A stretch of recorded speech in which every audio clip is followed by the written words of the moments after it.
SpaceX, the Starship explosion. The FAA and officials in Turks and Caicos are investigating reports of property damage after debris from that Starship explosion fell over the island. Gio, as our transportation correspondent, of course, you know a lot about this. What is going on here? So, Janae, the FAA has now grounded Starship launches until they investigate what actually caused this explosion. So take a look at this.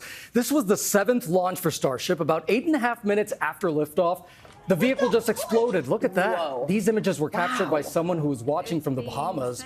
The stunning aftermath could be seen by passengers on a plane. One of them recording this right here. Unbelievable. Wow. The captain telling them all to look out the window. This same flight to Miami was rerouted to avoid the debris. Other flights were also diverted. Now, there are no reports of injuries, thank goodness, but the FAA is working with SpaceX and local authorities in the Turks and Caicos to confirm reports of property damage. So we're watching that. SpaceX says that initial data shows that a fire developed in the aft section leading to that explosion, but that it will conduct a full investigation in coordination with the FAA. Now, SpaceX also says, quote, success comes from what we learn, and this flight test will help us improve Starship's reliability as SpaceX seeks to make life multiplanetary. Now, the FAA will wait until this investigation is over before it allows SpaceX to launch Starship again. But it's important to remember, guys, Elon Musk does not see this as a failure. He can afford to test and test and test, even if that means explosions, because from these explosions, that's how you catch these mistakes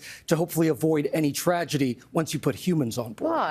But there were passengers who saw this from an airplane. How Yes. dangerous could that have been? Well, they say that they chose a specific path to avoid anyone and sort of avoid any landmass. That's what SpaceX says, and that's what they try to do with these launches. But no doubt about it, the video is pretty clear. You could see it. If you didn't know what you were looking at, you might be quite alarmed when you saw that in the sky. All right, Gio, thank you for that.